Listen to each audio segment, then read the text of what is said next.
કૃષ્ણ મહોત્સવમાં મળ્યા છે. કૃષ્ણ જન્મ દર વર્ષે આવે. બીજા અબોલા હોય, એકબીજાને ન બોલતા હોય તો મારા ઘરે પ્રસંગ છે, તમે આવજો એવું વાયક દેવામાં આવે એટલે જૂની જે કડવાશ છે ને એ બધી નીકળી જવા માટેના પ્રસંગો છે. પણ જો આ બધું કર્યા પછી તો અત્યો લઈને ફરીએ તો એનો કોઈ અર્થ રહેતો નથી. નિર્મળ બની અને ભજન કરવા માટે સંતોએ આપણને આદેશ આપે. લોકોની આ વાતો છે. કૃષ્ણ જન્મને વિદેશી લોકો આમાં બહુ ગાંડા બન્યા છે. કૃષ્ણના નામ જાપમાં એટલા બધા તલ્લીન બન્યા છે અને એ તો કહે છે કે અમને રાધા ને કૃષ્ણ સન્મુખ દેખાય છે.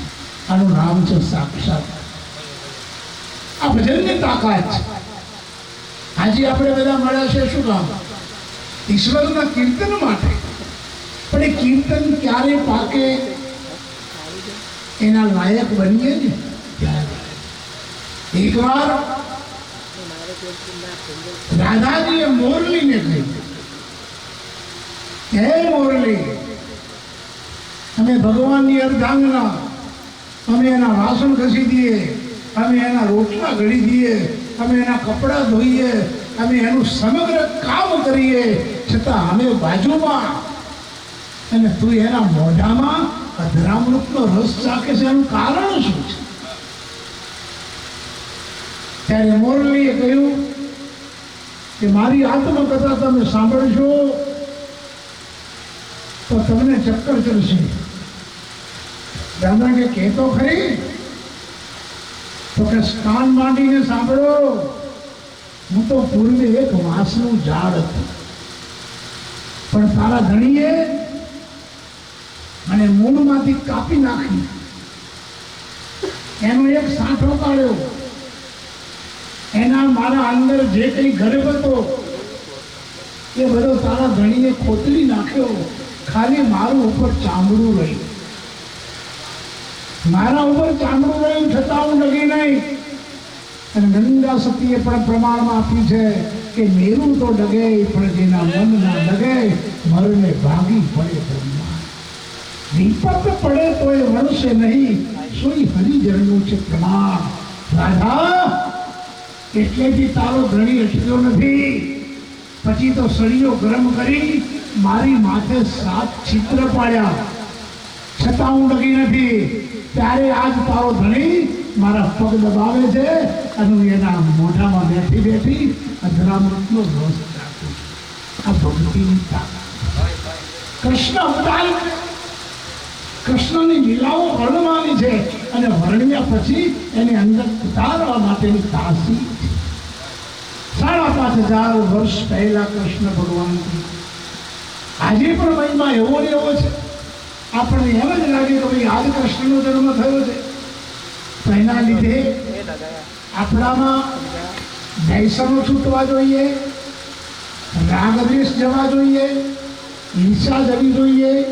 જે કડવાહટ છે એ કડવાહટને દૂર કરવા માટે આ બધા પ્રસંગ. તમે વિચાર તો કરો કે ભજનની તાકાત. હમણાં ભજન ગાયા ને કે મારા પાટે પધારો રે આનંદ રાજા. ઓહો, ક્યારની હશે આ વાત? કોને કહી અને કોણ વાટ જોતું હતું અને શા માટે રાહ જોતા હતા? એનો પણ પ્રસંગ છે. ભગવાન જયારે વામન અવતાર લીધો બલિરાજા વખતમાં, બલિરાજા 99 યજ્ઞ પૂરા કર્યા અને 100મો યજ્ઞ બલિરાજા પૂરો કરે તો ઇન્દ્રનું પણ રાજ લઈ શકે એવી ઇન્દ્રને ભીતિ થઈ. એટલે ઇન્દ્ર સીધો વિષ્ણુ ભગવાનના શરણે ગયો કે મારે આ બલિરાજા કોણ હતો? પહેલાજનો પુત્ર વિમોચન અને વિમોચનનો પુત્ર રાજા બલિ. તો બલિ 100મો યજ્ઞ પૂરો કરશે તો મારું રાજ લઈ લેશે, માટે કોઈ પણ બહુ એને બચાવો. ત્યારે ભગવાને કહ્યું કે તું ચૂપ થઈ જા, બલી તો મારો સેવક છે, એને તો કંઈ લેવાની આશા ના હોય નહીં, પણ છતાં તમે એને પાછો પાડો કે પાછો નથી પાડવો, મારે એની કસોટી કરવી છે. તું જોજે કસોટીમાં કેવો નીકળે છે. કે પોતાના શિષ્ય ઉપર ગુરુને ભરોસો અને ગુરુ ઉપર પોતાના શિષ્યને ભરોસો. આ ભરોસો તારે છે, ભરોસો કદી ડૂબાડે. અને જો ભરોસો હોય નહીં તો માથે ગુરુ ધારણ કરવાનું. ભક્તિ શેના માટે છે? આ ભરોસા માટે છે, ભરોસા નહીં. તો બલિ રાજાના દ્વારે 5મો અવતાર ભગવાનનો, 10 અવતાર થઈ ગયા ને. પહેલો અવતાર કચ્છા અવતાર, પછી મચ્છા અવતાર, પછી વરાહ અવતાર, પછી નરસિંહ અવતાર અને પછી વામન અવતાર. આ 5મો અવતાર. વામન પછી પરશુરામ અવતાર, પછી રામ અવતાર, પછી કૃષ્ણ અવતાર, પછી બુદ્ધ અવતાર અને હવે 10મો જે થશે એ કલ્કી અવતાર. 10 અવતાર ભગવાન. તો વામન અવતાર લઈને એટલે નાના બ્રાહ્મણ બનીને ભગવાન આવ્યા. બલિ રાજા બેઠેલા છે, બાજુમાં મીંજાવતી બેઠેલી છે, એના ગુરુ શુક્રાચાર્ય આમાં સિંહાસન ઉપર બેઠા છે. કારણ કે દૈત્યોના ગુરુ શુક્રાચાર્ય હતા અને દેવોના ગુરુ બૃહસ્પતિ હતા. તો રાજા બલિના સામે બેઠેલા ગુરુએ વામનનું રૂપ જોયું એટલે એને ખબર પડી કે કાળીઓ વિષ્ણુ કપટ ધરીને આજ આવી. તો શુક્રાચાર્યએ બલિને સમજાયો કે માંગવા આવી રહ્યો છે તીક, પણ વિચાર કરજે, જ્યાં ત્યાં બોલી ના નાખતો, પસ્તાવાનો દિવસ ના આવે. ત્યારે બલિ રાજાએ કહ્યું કે ગુરુદેવ, આ રાજ માથે બેઠા પછી, આ સિંહાસન પર બેઠા પછી જો વચન ફોક થાય એને રાજા કરી કહેવાય નહીં. કારણ કે એમાં કપટ છે કે ભલે ને હોય. હાલ બધી વામન સ્વરૂપમાં ભગવાન આવે દીક્ષા લે. ત્યારે બલિએ કહ્યું માંગો શું જોઈએ છે? ત્યારે કે મારા 3.5 ડગલા જમીન અને એક કુમારી છોકરી જોઈએ છે. ત્યારે બાજુમાં બેઠેલી વેંજાવતી હતી એ બોલી કે સ્વામીનાથ, 3.5 ડગલા જમીન આપવાની થાય તો એમાં ગભરાતા નહીં, પણ ભગવાને આપણને દીકરી નથી આપી એટલે એ વચનમાં બંધાતા નહીં. બલિ રાજાએ કહ્યું, બોલે વામન સ્વરૂપ દેવ, 3.5 ડગલા જમીન હું તમને આપવા માટે તૈયાર છું, પણ દીકરી મારી જોડે નથી. કે નહીં, हमको दोनों वचन चाहिए. ત્યારે મેઘાનંદ ઋષિ ત્યાં બેઠેલા. મેઘ ઋષિ બોલ્યા, મહાન દીકરી હું આપીશ. બે વચન પૂરા થયું. હવે અહીંયા 3.5 ડગલા જમીનમાં આ તો ભગવાન પોતે હતા, નારાયણ સ્વરૂપ, વિરાટ સ્વરૂપ લીધું. એક પગલામાં પૃથ્વી, એક પગલામાં પાતાળ, એક પગલામાં આકાશ. રાજા બલિ, अब आधा को कहाँ रखूं?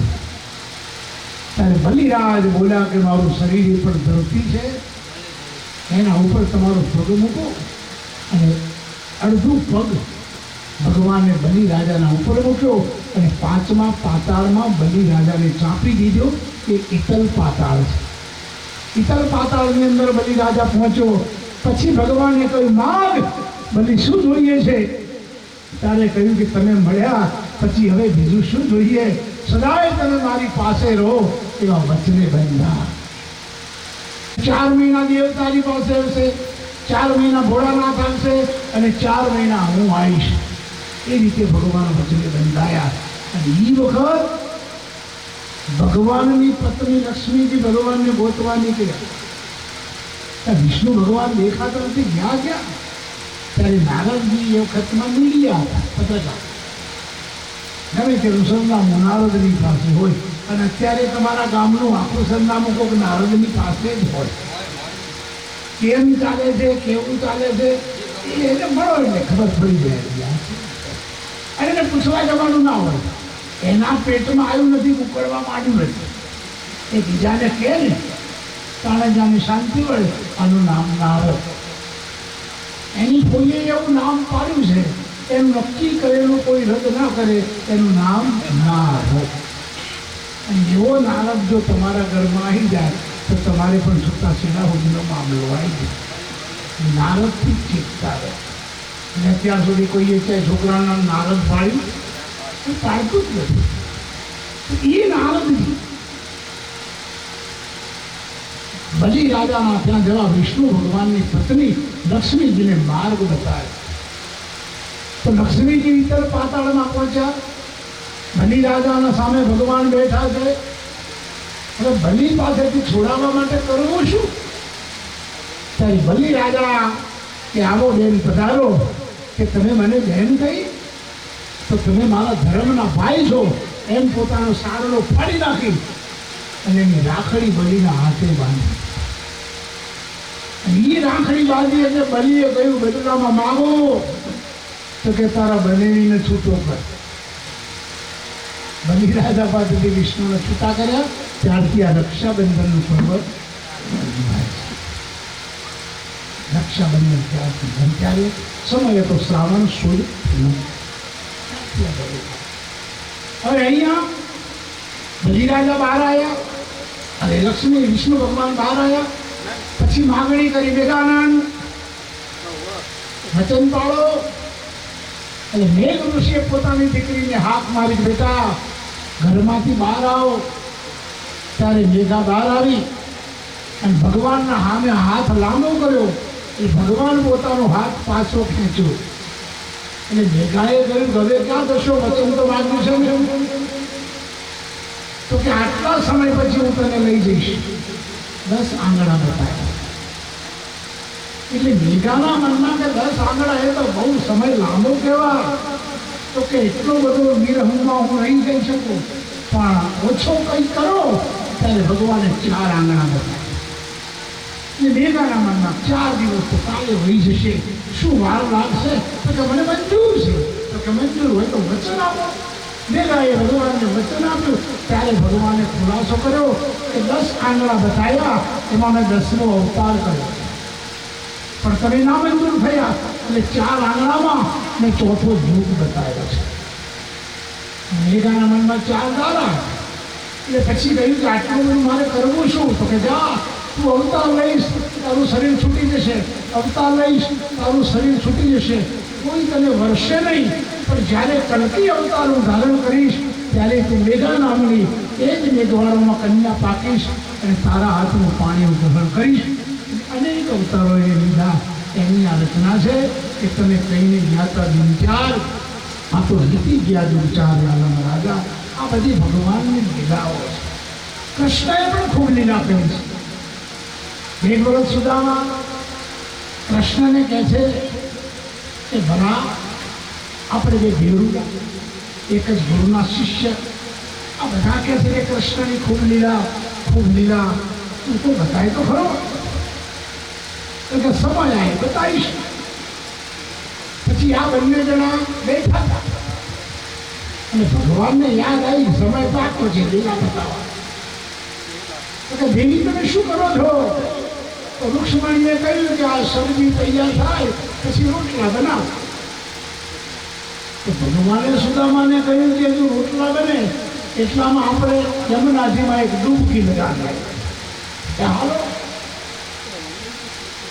ત્યાં ગયા એટલે ભગવાને કહ્યું, સુદામા આજ સુધી આપણે બહુ રમ્યા, બહુ ખેલ્યા, પણ આજે બંને સાથે કરીએ અને લાંબો સમય સુધી અંદર કોણ ટકી રહે છે?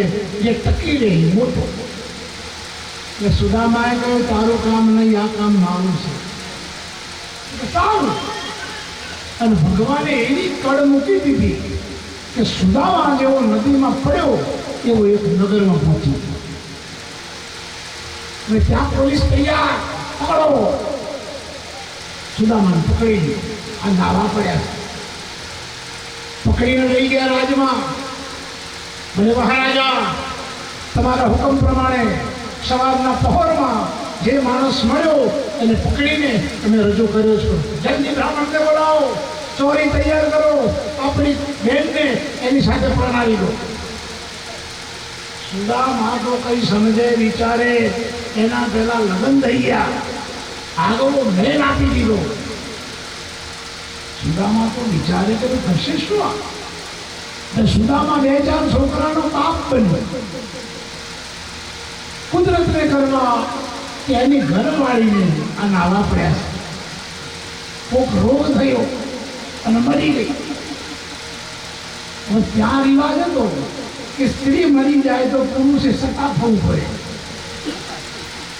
અને પુરુષ મરી જાય તો સ્ત્રીએ સતી થવું પડે.